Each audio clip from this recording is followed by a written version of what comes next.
นนี้คือบรรยากาศงามแรงในการไถสวนเฮ็ดสวนเฮ็ดไร่ได้แบบนี้ได้ปลูกสาลีผู้ใดสนใจจับจองได้เนาะสาลี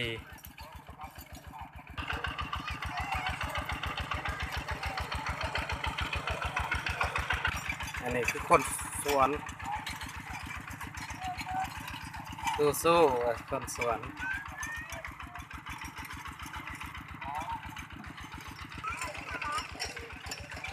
ถ่ายรูปในบ้านอืม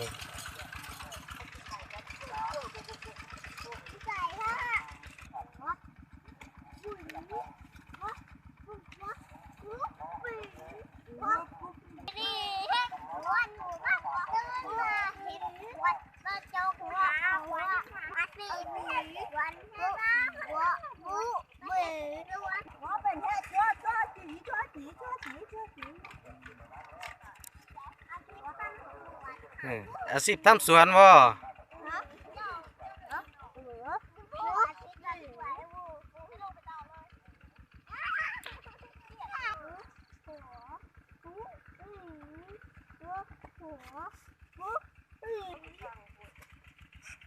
ฝากกดไลค์กดแชร์เด้อ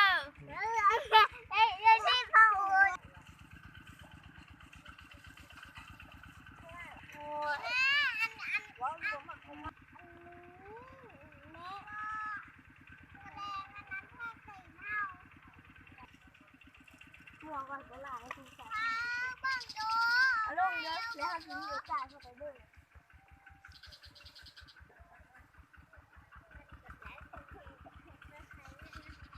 พ่ออยากพ่อเบิ่งหนูฮันนี่ถ่ายนี่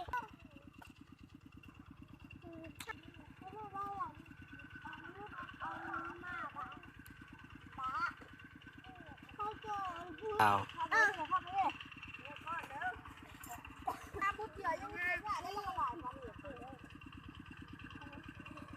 เอาขุดแห้ง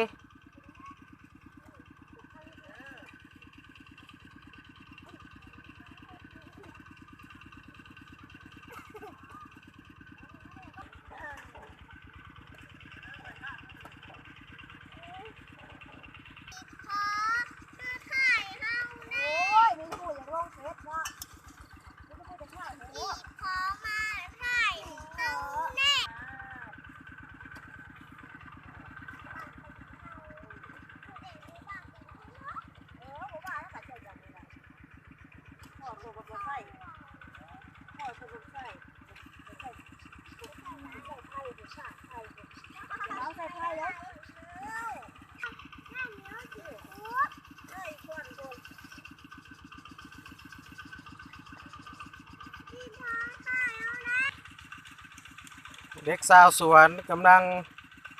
ขุดดินเฮ็ดนานปักบุ้งผู้ใดต้องการ